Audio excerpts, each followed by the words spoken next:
اللہ تعالیٰ نے انسان کو بنایا ہے اور انسان بھولتا بار بار ہے اور خطائیں بھی بار بار کرتا ہے۔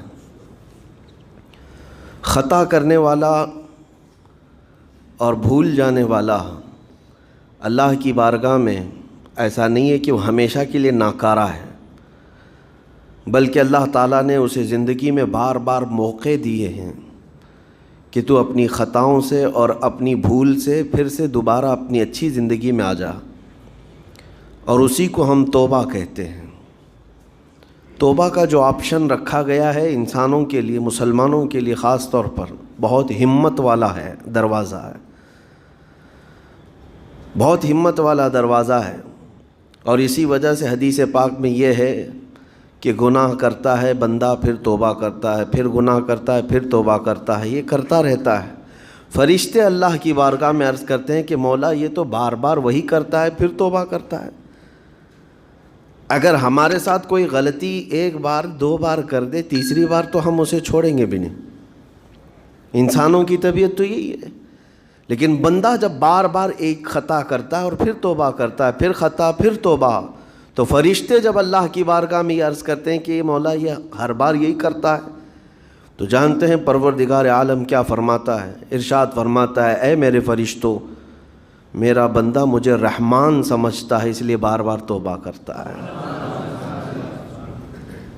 مجھے وہ ارحم الراحمین سمجھتا ہے، ورنہ کون بار بار اللہ تبارک و تعالیٰ کی بارگاہ میں دروازہ کھٹکھٹاتا۔ تو رب تبارک و تعالیٰ ارحم الراحمین ہے، یہ تصور ہر مسلمان کے ذہن میں ہے، اس کی وجہ سے وہ کبھی مایوس نہیں ہوتا۔ اور شیطان کا سب سے بڑا حربہ کیا ہے جانتے ہیں آپ؟ سب سے بڑا بہکانے کا اور گمراہ کرنے کا اور ہمیشہ گناہوں میں ملوث رکھنے کا سب سے بڑا آلہ، کہ بندے کو سب سے پہلے نا امید کرتا ہے، اب تیرا کیا ہوگا، تو بہت برباد ہو چکا ہے۔ یہ جو خیال شیطان ڈالتا ہے دل میں، اس کے بعد پھر وہ بندہ جری ہو جاتا ہے، اب میرے توبہ سے بھی کچھ ہونے والا نہیں ہے، جو جس طرح زندگی چل رہی چلنے دو، ارے 50 سال ہو گئے اب تک میں یہی کرتا رہا، اب کیا سدھروں۔ یہ جو خیالات ہے یہ شیطان ڈالتا ہے تاکہ اس کی کفر پر موت ہو جائے، تاکہ وہ ہمیشہ گناہوں کی موت مرے۔ نا امیدی جو ڈالتا ہے شیطان، اب میرے ساتھ کچھ ہونا نہیں ہے۔ نہیں میرے عزیزو، رحمت عالم صلی اللہ تعالیٰ علیہ وسلم کی بارگاہ میں کیسے کیسے لوگ آئے اور ارحم الراحمین نے ان کی توبہ قبول کی۔ آپ کو ایک بات میں بتاؤں، سیدنا عمر ابن خطاب رضی اللہ تعالیٰ عنہ کا دور ہے۔ مثنوی شریف میں مولانا روم فرماتے ہیں، جنت البقیع آپ نے سنا ہوگا، قبرستان مدینے کا، مدینے کے قبرستان میں رات کے وقت ایک بوڑھا آدمی 80 سال کا جو بانسری بجاتا تھا اور اسی سے پیسہ کماتا تھا، اس کی بانسری میں بڑی اچھی لے تھی، بڑی سر اچھی تھی، لوگ سنتے تھے اور پیسے دیتے تھے، لیکن بڑھاپے میں جب سانس پھولنے لگ جاتی ہے، ہانپنے لگ جاتا ہے، سانس نہیں ٹھہرتی، تو بانسری کیسے بجتی؟ اس کی لے ٹوٹ جاتی، لہجے بدل جاتے۔ بوڑھا آدمی، اب اس کی بانسری سننے کو کوئی آتا نہیں تھا اور پیسے ملتے نہیں تھے، تھک ہار کر کے وہ آیا، رات کا وقت تھا، جنت البقیع قبرستان میں، 80 سال کی عمر کا ہو گیا ہے، اس نے بانسری توڑ دی، کہا زندگی بھر جس چیز سے میں کماتا تھا اب میری سانسوں نے جواب دے دیا، جسم پھولنے لگا ہے، سانس زیادہ آنے لگ گئی ہے، اب میرا کھانا پینا کیسا چلے گا؟ خیر ارحم الراحمین، ہوں تو تیرا ہی بندہ، میرے اہل و عیال نہیں، میرے رشتہ دار نہیں، مجھے اگر تو بھوکا مارنا ہے تو اسی قبرستان میں مار دے، یا اگر میری زندگی باقی ہے تو میرے رزق کا انتظام کر دے۔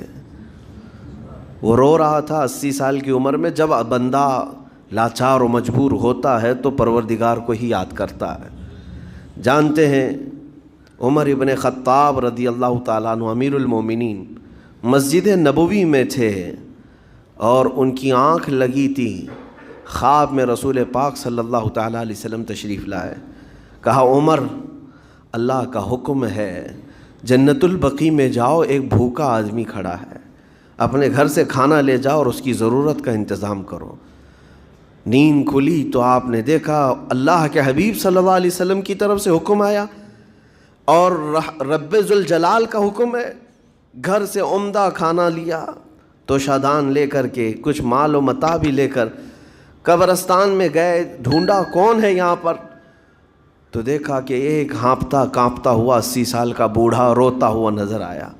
امیر المومنین اپنے ہاتھ میں توشادان لے کر اس کے قریب گئے. کہا تو بھوکا ہے؟ کہا ہاں بھوکا ہوں. بیٹھ چل میں تجھے کھلاتا ہوں. دسترخوان بچھا کر اسے اپنے ہاتھوں سے کھلایا اور اسے اپنی ضرورت کے مطابق جو ضروریات تھیں اس کی ضرورت کے مطابق وہ ساری چیزیں دی. وہ بوڑھا پوچھتا ہے آپ کون ہیں؟ حضرت عمر فاروق نے کہا میں عمر ابن خطاب ہوں.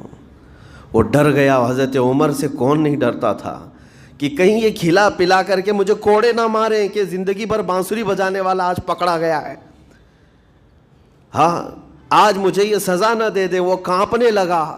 کہا کہ آپ یہاں کیسے؟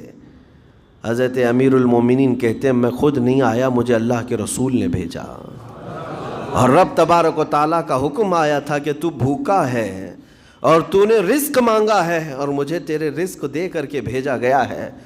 وہ چیخ مار کر کے گر پڑا زمین پر اور رونے لگا اپنے ہاتھ پھیلا کر. کہا سچ فرمایا مولا تو ارحم الراحمین ہے. 80 سال تجھ سے دور بھاگتا رہا, ایک بار کیا تجھے میں نے پکارا, تو نے وقت کے امیر المومنین کو کھانا دے کر بھیج دیا.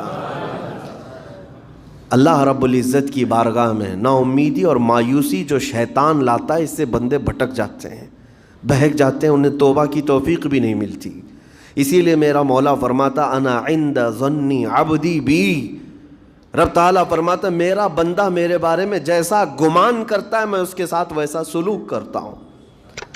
تم کیا گمان کرتے ہو؟ وہ سخت پکڑ کرے گا, ابھی مار ڈالے گا. وہ غفار ہے, قہار ہے, جبار ہے, لیکن ساتھ میں وہ ستار بھی ہے, وہ رحمان بھی ہے, رحیم بھی ہے. اگر رب تبارک و تعالیٰ ہر چیز پر پکڑ کرتا تو ہمارا تو جینا ہی نہیں تھا. یہاں پر اتنے گناہ ہو چکے. اور وہ رب تعالیٰ فرماتا وسعت رحمتی کل شیء, میری رحمت نے ہر چیز کو گھیر رکھا ہے. اللہ رب العزت بندوں کو معاف کرنے کا اظہار زیادہ فرماتا ہے. اور جانتے ہیں آپ گناہ جب عام ہوتے ہیں, میں آپ کو اپنے گھر کی بات بتا دوں. میرے گھر میں آپ 4 دن کے مہمان بن کر کے آئے ہیں. کبھی میری کھڑکی توڑ رہے ہیں, کبھی دروازہ توڑ رہے ہیں, کبھی ہمارے گھر کے برتن پٹک رہے ہیں, کبھی فرشی اکھاڑ رہے ہیں. کب تک برداشت کروں گا؟ آپ کو نکال کر باہر کر دیں گے. یہ مہمان نہیں, یہ بلا ہو گئی ہے, گھر سارا اجاڑ رہا ہے. ایک چیز پر چھوڑ دیا جائے, 2 چیز پر چھوڑ دیا جائے, یہ انسانوں کی فطرت ہے, انسانوں کی فطرت. لیکن رب کائنات اپنی کائنات میں ہم بندوں کو اتارا ہے, ہم نے کیا نہیں بگاڑا اس اپنے گناہوں سے اس کی زمین کو لال کر دیا. ہاں اس کی نافرمانی سے ہم نے اس کائنات کے رنگ کو بدل دیا. کھلے عام گناہ, ننگا پن, بے حیائی, عیاشی, سب کچھ ہوتا رہا. اس کی کائنات ہے, اس کی زمین ہے, اس کی سلطنت ہے.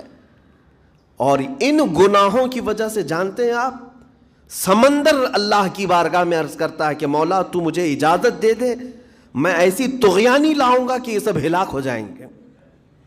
ہوائیں اللہ سے اجازت مانگتی ہیں تو مجھے شدت دے دے, میں اتنا تیز اڑاؤں گی کہ ان کے پرخچے اڑ جائیں. لیکن جانتے ہو اللہ کی طرف سے جواب کیا آتا ہے؟ سمندر کو بھی رب تعالیٰ فرماتا ہے, ہواؤں کو بھی کہتا ہے رب تعالیٰ رک جاؤ, میں میرے بندوں کے انتظار میں ہوں, میرے بندوں کی توبہ کے انتظار میں ہوں کہ میرے بندے میرے پاس لوٹ آئیں گے. اسی لیے اللہ کے حبیب صلی اللہ تعالیٰ علیہ وسلم ارشاد فرماتے ہیں اللہ تعالیٰ کو سب سے زیادہ خوشی کس بات کی ہوتی ہے جانتے ہیں؟ رب تعالیٰ اپنے بندوں سے کب خوش ہوتا ہے؟ مثال دے کر کے میرے آقا نے فرمایا, مثال دے کر سمجھایا. صحرا میں, ڈیزرٹ میں ریتیلے میدان ہوتے ہیں, اس کا سفر بڑا ڈینجر ہوتا ہے. آج بھی ڈیزرٹ ہیں بہت سارے, سہارا ڈیزرٹ کا نام سنا ہوگا آپ نے. ہم گئے ہیں 200-250 کلومیٹر تک آپ چلتے رہو گاڑی, نہ ایک درخت نظر آتا ہے, نہ پہاڑ نظر آتا ہے, نہ گھر نظر آتا ہے, کچھ بھی نہیں. اس طرف میدان ریت کا اور آسمان لگا ہوا دکھتا ہے, ادھر بھی آسمان. تنہا ہم اکیلے نظر آتے رہتے ہیں۔ صحرا کا جو سفر ہوتا ہے بہت کٹھن ہوتا ہے۔ نبی پاک صلی اللہ تعالیٰ علیہ وسلم مثال دیتے ہوئے ارشاد فرماتے، ایک بندہ اپنی اونٹنی لے کر، اس پہ ساز و سامان لے کر کھانے پینے کا صحرا کے سفر پر تھا، اور صحرا میں کھانا پانی بہت مقدار میں لی جاتی ہے کیونکہ کچھ ملتا نہیں، اور جلد سے جلد وہاں سے سفر گزار کر کے آنا۔ ایک بار اگر راستہ بھٹک گیا موت ہو جاتی ہے، وہاں پہ راستہ ملے گا نہیں، جس طرف بھی جاؤ تو لگے گا سیدھا ہی چل رہا ہوں، ڈائریکشن ہی نہیں پتہ ہوتے صحرا میں۔ حضور پاک صلی اللہ علیہ وسلم فرماتے ہیں ایک بندہ صحرا کے سفر میں اپنی اونٹنی کے ساتھ ساز و سامان لے کر سفر پر تھا، بیچ راستے میں اسے نیند آئی، سویا، سو کر کے اٹھا تو دیکھا اس کی اونٹنی ساز و سامان کے ساتھ غائب ہے، صحرا میں، بیچ صحرا میں۔ اب جو سواری تھی وہ غائب ہے، کھانا پانی تھا وہ غائب ہے، کچھ نہیں ہے ساتھ میں۔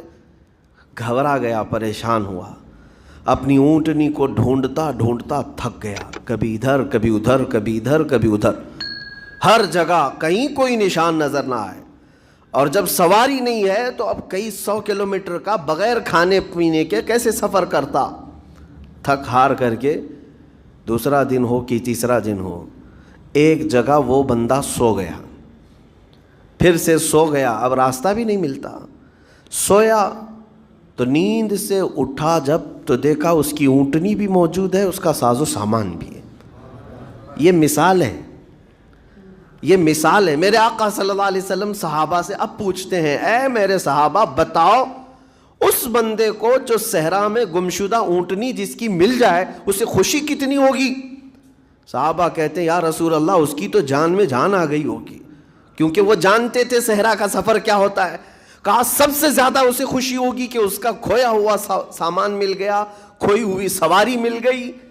میرے آقا صلی اللہ علیہ وسلم فرماتے ہیں گم شدہ اونٹنی کے ملنے پر جیسے اس مسافر کو خوشی ہوئی، اس سے کئی زیادہ بڑھ کر کے رب تعالیٰ کو اس وقت خوشی ہوتی ہے جب ایک گنہگار بندہ واپس توبہ کر کے اس کی بارگاہ میں آتا ہے۔ رب تعالیٰ کی بارگاہ میں جب بندہ پلٹ کر کے آتا ہے، رب تعالیٰ فرشتوں پر اس بندے کو دکھا کر رشک کرتا ہے، ارشاد فرماتا ہے میرا بندہ میرے پاس آ گیا، میرا بندہ میرے پاس آ گیا ہے۔